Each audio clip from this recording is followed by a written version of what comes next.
இந்த உலகத்தை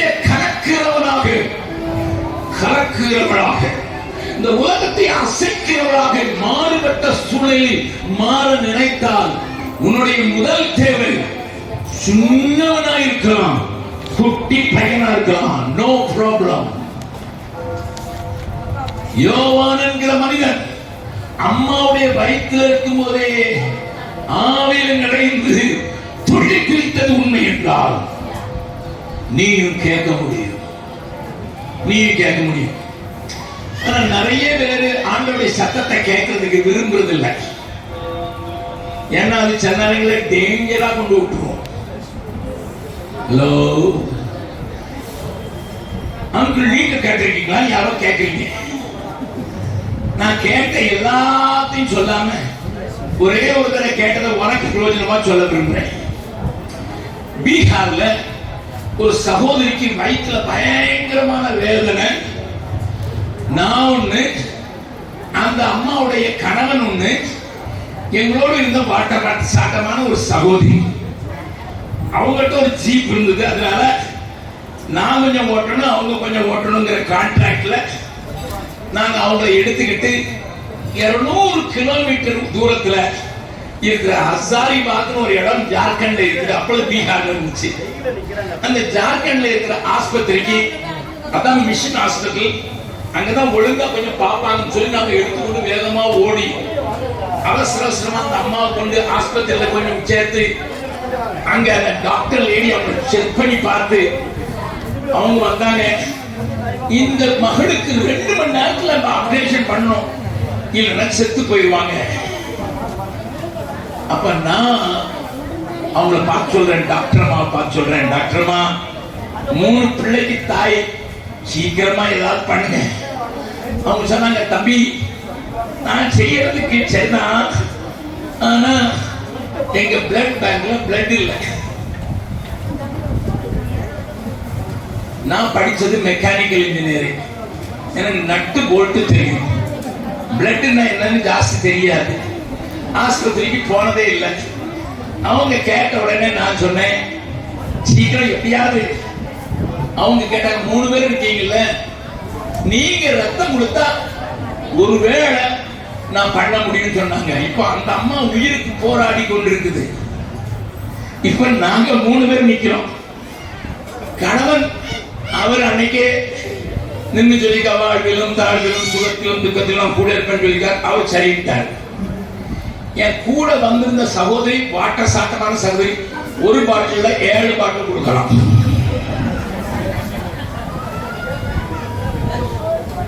நான் இன்னைக்கு இருக்கிறது காட்டிலும் கிட்டத்தட்ட 30 கிலோ குறையாது. அப்ப எப்படி இருந்திருப்பேன்னு பாருங்க.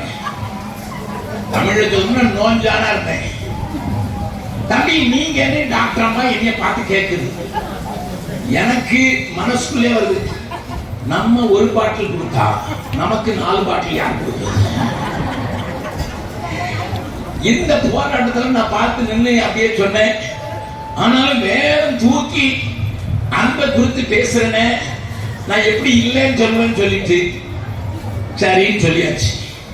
எங்களை கொண்டு போய் ஒரு ஆஸ்பத்திரியில லேபரேட்டரியில ஒரு பெஞ்சில் 3 பேரை உட்கார வச்சோம். அவர் போனாரு, விரல்ல இருந்து கொஞ்சம் ரத்தத்தை எடுத்தாங்க, அனுப்பிட்டாங்க. என்னைய கூப்பிட்டாங்க, எனக்கு ஒரு விரல்ல இருந்து ரத்தத்தை எடுத்தாங்க, அனுப்பிட்டாங்க. அந்த சிஸ்டர் கூப்பிட்டாங்க, அதை இங்க மட்டும் ரத்தம் எடுக்கல, இங்க நரம்புல இருந்து எடுத்தாங்க. நான் நினைச்சேன் சரியான ஆளுதான், இவங்க ரத்தம் சேர்ந்திருக்கு, அதனால இவங்க 7 பாட்டில் கொடுக்கலாம் கூப்பிட்டுருக்காங்க அப்படின்னு சொல்லிட்டு நான் இப்போ ஒரு யோசனை வருது, ஒரு சின்ன ஜபத்தை பண்ணி வைக்கலாம். ஏன்னா எனக்கு யாரோ ஒரு ஃப்ரெண்டு சொல்லியிருந்தான், சயின்ஸ் குரூப் படிக்கிறவன், நான் இன்ஜினியரிங் குரூப், எனக்கு இதெல்லாம் தெரியாது. சயின்ஸ் குரூப் எடுத்தவன் சொல்லியிருந்தான், ரத்தத்துல ABCO அப்படின்னு குரூப் இருக்கு, ஒரு குரூப் இன்னொரு குரூப்புக்கு சேராது. எனக்கு தான் தெரியும், ஆஸ்பத்திரிக்கு போனதில்லை, என் குரூப் என்னதுன்னு தெரியாது. அதனால நான் உட்கார்ந்து அந்த ஒரு பெரிய ஜபத்தை செய்தேன். உண்மையா சொல்றேன், உங்க முன்னால் உண்மையை சொல்றேன். ஆண்டவரே, உம்மால எல்லாம் கூடும், நீ தண்ணீரையே திராட்சரசமா மாற்ற முடியும். ஆகினால அந்த சகோதரிக்கு ஏ குரூப்னா என் குரூப்ப பி குரூப்பா மாத்திடுவாண்டுங்க.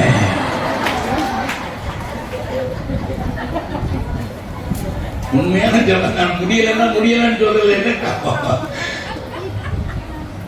அப்போ ஆண்டவர் என்னை பார்த்து அங்க ஒரு மனுஷன் பேசுகிற விதமாய் பேசுகிற காதுல ஆண்டோட சத்தத்தை கேட்ட ஒரு சம்பவத்தை சொல்றேன். தம்பி, உனக்கு ஒரு பாட்டு ரொம்ப பிடிக்கலடா, அதை கொஞ்சம் பாடு. எனக்கு ஹிந்தியில ஒரு பாட்டு ரொம்ப பிடிக்கும். அந்த பாட்டுடைய கடைசி கவி இப்படி போகுது: सेवा करेंगे प्यारे प्रभु की जैसा कि उसने कहा, मर भी मिटेंगे प्यारे प्रभु में जैसा कि उसने कहा, हरदम हम गाएंगे गीत उसी के हमें बचा लिया, सबको बचा लिया. இந்த பாட்டுடைய அர்த்தம், ஆண்டவர் நீங்க சொன்ன மாதிரியே ஊழியம் செய்வேன், நீங்க சொன்ன மாதிரியே மக்கா உயிரையும் கொடுப்பேன். ஆண்டவர் சொன்ன இனிமே அந்த பாட்டை பாடக்கூடாது. சத்தம் தெளிவா கேக்குது. இந்த பாட்டை இனிமே நீ பாடக்கூடாது. எனக்கு ரொம்ப பிரியமான பாட்டு, தனியா உட்கார்ந்து நான் பாடுறாள். நான் கேட்கிறேன், எதுக்கு ஆண்டவரே, எதுக்கு? என் மக சாக கிடக்குறா, ஒரு பாட்டில் கொடுக்க பக்கு இல்லாத நீ எனக்கா உயிரை கொடுக்கணும், ஏன்டா போய் சொல்ற? இதை கேட்ட உடனே எனக்கு என்னையே நொந்துக்கிட்டு அழுக வந்துச்சு, கண்ணீர் வடியுது. அவங்க வீட்டுக்கார் சொல்றாரு, ஒண்ணும் ஆகாது, என் மனைவி நல்லா இருவா. நான் எனக்கு அழுது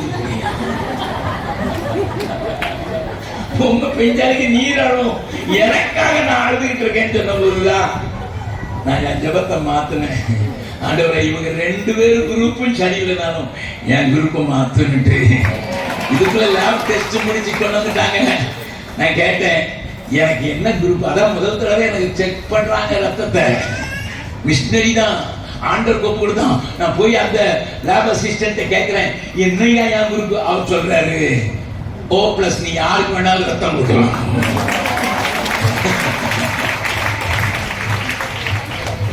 கர்த்தருடைய பரிசுத்தமான ஸ்தோத்திரம். அந்த சகோதரி உயிரோடு இருந்து சொல்வாங்க, பிரதர் உங்க ரத்தம் தான் ஓடுது தெரியுதா? நல்லா கவனியம்மா, பக்கத்துல நிற்காங்க. ஆண்டவர் சத்தம் கேட்கணும்னு ஆசையா இருக்கா? இப்படி அப்படி அப்படி அவர் அணுகுண்டு போடுவாரு. ஒப்பு கொடுக்க ஆசையா இருக்கா? Listen. Today people don't obey God because they don't listen to God. தேவ சத்தம் கேட்காதனால அநேகருக்கு கீழ்ப்படிய முடியல. என்ன செய்யணும்னு தெரியல, எப்படி போகணும்னு தெரியல. நேரம் சொல்கிறது, உன் பின்னே வலது பக்கம் இடது பக்கம் சாயாதபடி உன் பின்னே சத்தம் கேட்பா என்று ஆண்டவர் சொல்கிறார்.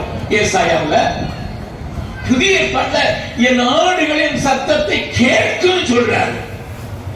நீ ஆண்டவருடைய ஆடா இருந்தனா நிச்சயமா சத்தம் கேட்ப. நீ ஆண்டவருடைய ஆடா இல்லாட்டா உனக்கு அவருடைய சத்தம், மேய்ப்பனுடைய சத்தம் உனக்கு கேட்காது. எனக்கு ஒரு பெரிய ஒருவேளை காயம் பட்டவங்களுக்கு வேற எந்த சத்தமும் கேட்காது.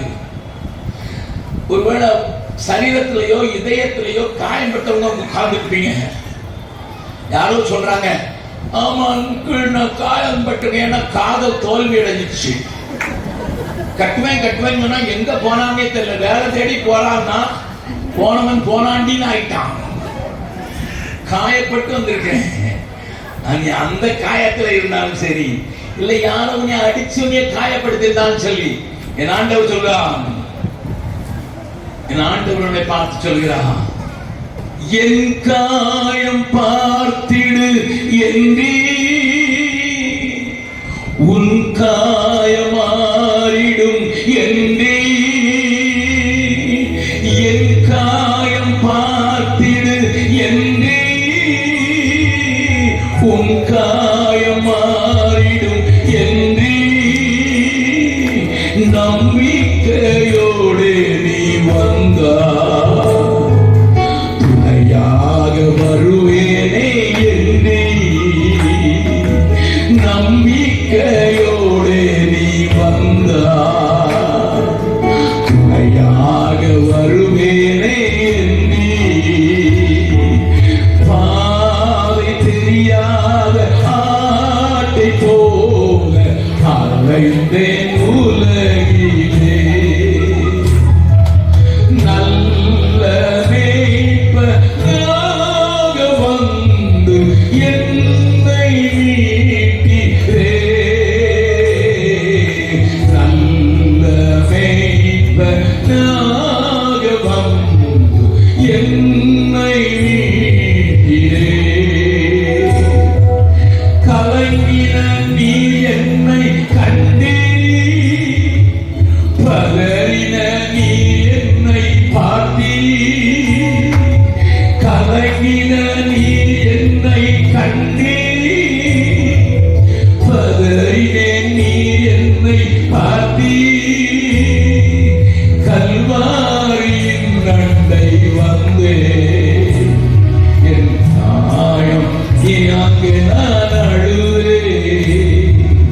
கல்வாரியின் நண்டை வந்தே என் பாவம் நீங்க அழுதேன். பாதை தெரியாத ஆட்டை போல அலைந்து உலகிலே. நல்ல மீட்பரும் தேடி மீட்டீரே. நல்ல மீட்பராக வந்து என்னை மீட்டீரே. இந்த மத்தியான வேளையிலே தேவன் உங்களோடு பேசுகிறார். நீ என்னுடைய ஆடாக, என் பின் செல்கிற ஒரு ஆடாக மாறுவதற்கு நீ காயப்பட்டு தூரமா ஒதுங்கி போயிட்ட, காணாமலும் போயிட்ட. நான் தேடுவேன், கண்டுபிடிக்கும் அளவு தேடி உன்னை தோல்ல போட்டு வீட்டுக்கு கொண்டு வருவதற்கு ஆசையா இருக்கிறேன். நீ நினைக்கிற இதோ இருக்கிறேன்னு சொல்லிட்டு எனக்கு அடி கொடுத்துருவீங்கன்னு நினைக்கிறேன். பெரிய தப்புலாம் எனக்கு முன்னால கொண்டு வந்துச்சு, எனக்கு தண்டனை கொடுப்பேன்னு நினைக்கிறேன். இல்ல, நீ அடிப்பட்டது எனக்கு தெரியும், நீ காயப்பட்டது எனக்கு தெரியும். நீ காணாம போய் அங்க மாட்டிக்கிட்டு இருக்கிற, நீ சிக்குண்டு இருக்கிறாய். என்னை பார்த்து கூப்பிட்டு அந்த ஆடு அப்படின்னு கூப்பிட்டது போல கூப்பிட்டு நான் உன்னை கண்டுபிடிச்சு தோல்ல தூக்கிட்டு வீட்டுக்கு வந்து உன் காயத்துல எண்ணெயை பார்த்து என் சுத்தி இருக்கிறவங்க கூப்பிட்டு கண்டுபிடித்து விட்டேன் என்று நான் சந்தோஷப்படுவேன். உன் நிமித்தம் நான் சந்தோஷப்படுவேன் என்று அழைக்கிற மேய்ப்பரின் சத்தத்தை கேட்டுவிடு. The Lord is speaking to you, my dear son. எத்தனை நாள் ஓடுவேன்? எங்கப்பா ஓடுவேன்? அப்படி முகத்துக்கு மறைவா எங்கே ஓடுவாய்? என் மகளே, உங்க அம்மா ஜபிக்கிற ஜபத்தை நீ பார்த்த, அவங்க வடிக்கிற கண்ணீரை கண்ட. ஆனா உனக்கு இஷ்டமே இல்லை, இவங்களுக்கு வேலையே இல்லை என்று சொல்லிக் கொண்டிருக்கிறார். ஆனால் தேவன் உன்னை தேடி வந்து இந்த மத்தியான வேளையில நான் உன்னை அள்ளி அணைச்சு கொள்றதுக்கு என்ன உன்னை தோல்ல தூக்கி சுமந்து என்னுடைய வீட்டுல கொண்டு வரதான் உன்னை கூப்பிட்டு வந்தேன். ஒத்துக்கொள், ஒத்துக்கொள், ஒத்துக்கொள், என் சத்தம் கேட்பேன். மறுபடியும் சொல்லுங்க, தேவனுக்கு ஒரு மனிதன் பிரயோஜனப்பட வேண்டும் என்றால் அவன் முதலாவது தேவ சத்தத்தை கேட்கிறவனாக இருக்க வேண்டும். நீ ஆவில நிறைந்தது உண்மை என்றால் நிறைய பேர் ஆவில நிறைந்து வானத்துக்கும் பூமிக்கு குத்திப்பா நான் பார்த்திருக்கேன். வேலை போயிடும். நாசரத்துன்னு ஒரு ஊர் இருக்கு, திருநெல்வேலி தூத்துக்குடி மாவட்டத்துல. ஒருத்தர் ஆவில ஒரு தேரி பகுதி உண்டு, நிறைய பனைமரம் இருக்கும். ஒருத்தர் ஆவில நிறைய பாதி பனைமரம் எழுதிடுவாரு.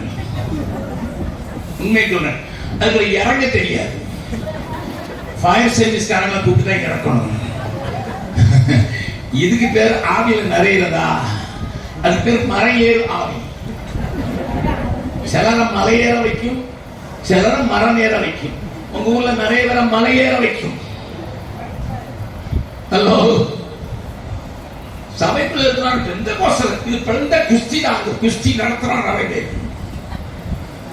அவைகளை நிறைந்தவன் தேவ சத்தத்தை அடையாளம் கண்டு விடுவது மாத்திரமல்ல, அந்த வாழ்த்துதல் அவனை துணிக்க பண்ணும். எந்த வார்த்தை தெரியுமா? எந்த வார்த்தை மட்டும் வாசிக்கலாம். லூக்கா எழுதின சுவிசேஷம் 1வது அதிகாரம். லூக்கா எழுதின சுவிசேஷத்தின் 1வது அதிகாரத்துல அந்த சந்தர்ப்பத்தை டாக்டர் லூக்கா அழகாக எழுதியிருக்கிறார். என்ன எழுதியிருக்கிறார்? அந்த வசனத்தை மாத்திரம் வாசிக்கலாம். எலிசபெத்தினுடைய வாயிலிருந்து வந்தவுடனே ஹல்லேலூயா 43வது 42வது வசனத்திலிருந்து வாசிக்க கேட்கலாம். உரத்த சத்தமாய் ஸ்திரீகளுக்குள்ளே நீ ஆசீர்வதிக்கப்பட்டவள், உன் கர்ப்பத்தின் கனியும் ஆசீர்வதிக்கப்பட்டது. என் ஆண்டவருடைய தாயார் என்னிடத்தில் வந்தது எனக்கு எதனால் கிடைத்தது? என் ஆண்டவர் வருகிறார். அதுதான் சொல்லப்பட்டு மரியாளுடைய வாய்ஸை கேட்டால, என் ஆண்டவருடைய தாயார் வந்து விட்டார், உலகம் எதிர்பார்த்துக் கொண்டிருக்கிற ரட்சகர் வருகிறார். அவனை சும்மா கூடல. ஏன்னா அவனை அனுப்பும் போது ஆண்டவர் அவனுக்கு ஒரு கட்டளை கொடுத்திருந்தார். என்ன கொடுத்திருந்தார் என்று வாசிக்கலாமா?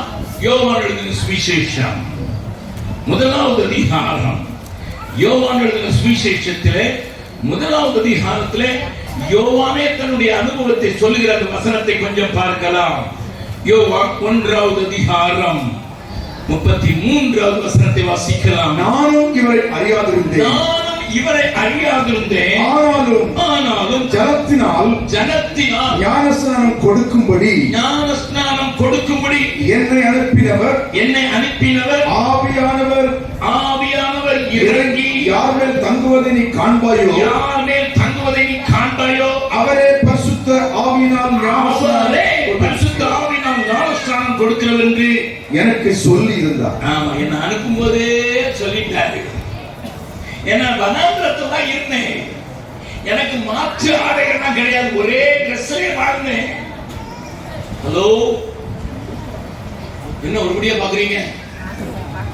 யோவான் ரொம்ப நாளி இருப்பானோ, ஒரே ட்ரெஸ் தான் வாழ்ந்தானா? எனக்கு ரொம்ப நாள் ஆசை இருந்தது ஒரே ட்ரெஸ்ல வாழ முடியுமான்னு. நான் என்ன செய்தேன்னு சொல்றேன். பீகார்ல நான் போன உடனே நான் ஊழியத்துக்கு போயிருந்தேன். அங்க அறைக்கு திருடன் வந்து எல்லாத்தையும் சுத்தமாட்டி போயிட்டான். எங்க ஊர்ல அவன் வந்தான்னா கிளீன் பண்ணிட்டு கிளீன் இந்தியா தான் வந்தான். ஸ்டவ் இல்ல, கோதுமை மாவு இல்ல, சட்டை இல்ல, பெட் இல்ல, பெட்டி இல்ல, எல்லாத்தையும் திருப்பிட்டான். ஒரு பின்னு கூட தானே கூடல. நான் வந்து என் ரூமை திறந்து பார்த்தா ஒண்ணுமே இல்லை. போட்டுட்டு பேண்ட் ஷர்ட் ஒரு பை இவ்வளவுதான் இருக்குது. அப்ப நான் நினைச்சேன், சாமா இருந்தாலும் உத்திர வர சாமான இல்லாம வாழ்ந்த அப்படின்னு சொல்லி பேண்டையும் ஷர்ட்டையும் கழட்டி இன்னொருத்தர் கொடுத்துட்டு ஒரு காவி சட்டை வாங்கி காவியை போட்டுக்கிட்டு ஒரு வேஷ்டி கட்டிக்கிட்டு செருப்பு போடாம, ஏன்னா செருப்பு தான் திருமண வீட்டிலே திருடுறவர், அதனால செருப்பு வாங்காம ஒரு பைய மாட்டு வச்சுக்கிட்டு ஒரு லுங்கி, ராத்திரி தூங்குறதுக்கு ஒரு லோட்டா, அது ஒரு செம்பு, ஒரு பைபிள், இதுதான். அது கூட ராத்திரியவும் தூக்கிட்டு போயிடுவானு போட்டுக்கிட்டே தூங்குனேன். வாழ முடியும். திருமணம் ஆன பின்பும் ஒரு ட்ரெஸ்ஸோடு வாழ்ந்தையா. என் மனைவி எப்படி சலிச்சுக்கிட்டான்னு கேளுங்க, வேணா போன் நம்பர் தரேன். யோவானுக்கு துவைக்கலாம் வேண்டியது, ஒட்டகமா இருந்தாங்க, அது துவைக்க அப்படி போட்டு கொஞ்சம் காய போட்டா போதும், அதுல இருக்கு நாத்தெல்லாம் போயிடும். சாப்பாட்டுக்கு தட்டெல்லாம் வேண்டியது இல்லை, தேன் கூட்ட பிடிச்சு சாப்பிட வேண்டியது, வெட்டிகளையே சுட்டி சாப்பிட வேண்டியது. எதுக்கு பண்டம், பாத்திரம், ஸ்டவ், கேஸ், அது இது. Simple life. பட் அங்கே இருந்தாலும் தேவ சத்தம் என்னன்னு தெரியும்னா, அவன் எதிர்பார்த்த ஒரு மேசியா வருகிறார். என் ஜனத்தை விடுதலை ஆக்கிறவர் வருகிறார், அவருக்கு நான் தான் ஞானஸ்தானம் கொடுக்க போறாங்க அவருக்கு சொல்லப்பட்டிருந்ததுனால எல்லாமே ஞானஸ்தானம் எடுத்தாலும் ஒருத்தரையும் கணக்கில் வைக்கல. இந்த ஆளை எதிர்பார்த்து கொண்டே இருக்கிறான் வாலிபன். இவர் சொல்லி 30 years, 30 வயசு. வனாந்திரத்துல சத்தம் உண்டாயிட்டுன்னு சொல்லிட்டு வனாந்திரத்துல சத்தம் போட ஆரம்பிச்சிட்டான். ஊருக்குள்ள வந்து சத்தம் போடல. எதுனாலும் மைக்கெல்லாம் அவனுக்கு கிடையாது, லைட் போட்டு கொடுக்கல. அகஸ்திய பகவான் வரான்னு ஒருத்தர் நோட்டீஸ் போட்டல, யோவானுக்கு ஒருத்தர் நோட்டீஸ் போட்டல. ஆனா இவனுடைய தாக்கம் எல்லாரும் வனாந்திரத்துக்கு போனாங்க. கரங்களை தட்டி அந்த யோவானுக்கு ஒரு பெரிய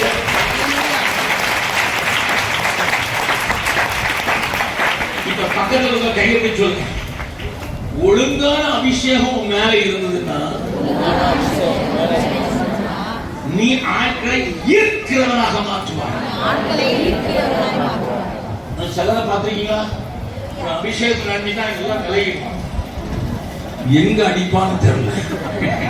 சில அக்களை பார்த்திருக்கீங்களா, கண்ணே மூடிடுவாங்க. ஏன்னா இவங்களுக்கு சட்டை கிட்டலாம் போறது எங்கன்னு தெரியும். கேட்டா அபிஷேகம், அது அபிஷேகமா? எங்க கூட ஒரு பேர் குரூப்ல வாலிபன் தான், அவன் அபிஷேகம் நாங்கெல்லாம் ஓடிடுவோம். எதுக்கு தெரியுமா? சட்டையை கழிச்சு நம்மளையும் கழிச்சுருப்போம். நம்ம அதுதான் பயங்கரமான அபிஷேகம். அடப்பாங்க, எங்கேயாவது சண்டையுடைய சட்டையை கழிச்சுக்கிட்டாங்க, மனம் திரும்பினால ஊரன் சட்டையை கழிக்கிறதுக்கான்னு சொன்னாங்க. நம்ம பக்கத்துல இருக்கிறவங்க அபிஷேகத்தை குறித்து நிறைய தப்பு சொல்லி கொடுத்துட்டாங்க, செய்து காட்டிட்டாங்க. இது வேண்டாம், எனக்கு இந்த அபிஷேகம் வேணும்.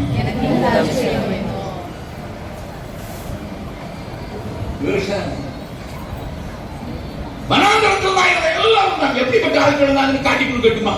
வாசிக்கலாம். லூக்கா எழுதின சுவிசேஷம், லூக்கா எழுதின சுவிசேஷத்தில் எப்படிப்பட்டவங்க எல்லாம் வந்தாங்கன்னு அங்க எழுதி இருக்குது.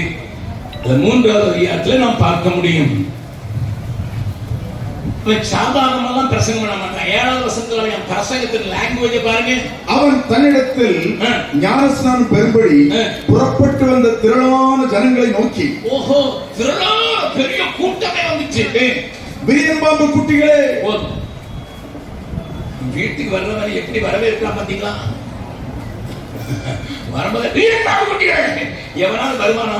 நம்ம ஊர்ல உடன்பிறப்புகளே, ரத்தத்தின் ரத்தமே, பாசத்தின் பாசமே, தாய் தான் வேற, தந்தை ஒரே ஆளுதான், இப்படி எல்லாம் சொன்னாதான் வருவான். அதனாலதான் நம்ம தலைவர்கள் தான் தாய் தான் வேற, தந்தை வேற, ஒரே ஆளுதான். என்ன சொல்றான்னு எனக்கு தெரியல.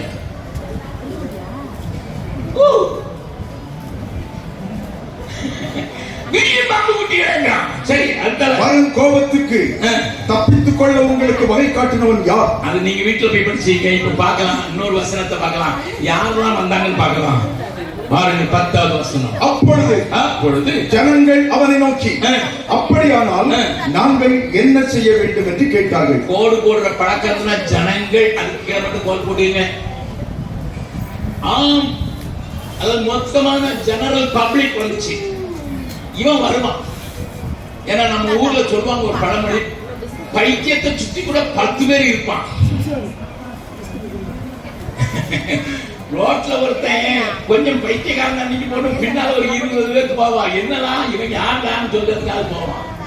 அப்ப ஜனங்கள் வர்றது ஒண்ணு பெரிய காரியம் இல்லை. ஆமா, எதுக்கு போறான்னு தெரியாதான போவான், அது பெரிய காரியம் இல்லை. கூட்டத்தை வச்சு ஆட்களை கணக்கு போட்டுறாதீங்க.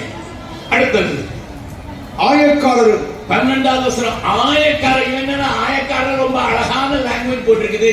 லஞ்ச பேர்வழி. யாராவது எழுதுன பக்கத்தில் இருக்கீங்க, லஞ்ச பேர்வழி. ஒரு ஆளை விட மாட்டான், எல்லாத்தையும் லஞ்சம் வாங்குவான். ஏன்னா வரி வசூலிக்கு வைக்கிறான். அவனுக்கு கிம்பளம் கொடுத்தா போதும், அவன் வரியை கேன்சல் பண்ணிடுவான். இன்கம் டாக்ஸ் ஆளு. போர்ச்சவகர். அதுக்கு பிறகு யாரு? 14வது வசனம். போர்ச்சவகர். யாரோ சொன்னாங்க, இந்த போர்ச்சேவர்களுக்கு தலையில மூளை இருக்காதான், முட்டுலதான் மூளை இருக்குமா. நான் ஒரு தடவை ட்ரெயின்ல பிரயாணம் பண்ணிக்கிட்டு போது அந்த ஒரு லெப்டினன்ட் கர்னல் அவரும் பிரயாணம் பண்ணாரு. நான் சொன்னேன், சார் நான் ஒரு என்சிசிங்கிற ஒண்ணு இருந்தது. அப்போ இப்பதான் காலேஜில் இருக்கிறது தெரியல. நாங்களா இருக்கும் போது எந்திரிச்சு நின்று கதம் தாள்னு சொல்லு, கதம் தாள், லெஃப்ட் ரைட் லெஃப்ட். எதுக்கு சார் அப்படின்னு கேட்டா அவர் சொல்லி கொடுக்கல, எங்க என்சிசி ஆபீசர். அதனால இவற்றை கேட்கலாம், எதுக்கு சார் வெற்றிக்கான ஒரே இடத்துல நின்று முன்னாலே போவோம். நீங்க உலகத்தை கலக்குகிறவளாக, இந்த உலகத்தை அசைக்கிறவளாக, மாறுபட்ட சூழலில் மாற நினைத்தால் உன்னுடைய முதல் தேவை சின்னவனா இருக்கலாம், குட்டி பையனா இருக்கலாம், நோ ப்ராப்ளம். யோவான் என்கிற மனிதன் அம்மாவுடைய வயிற்றில் இருக்கும் போதே ஆவியில் நிறைந்து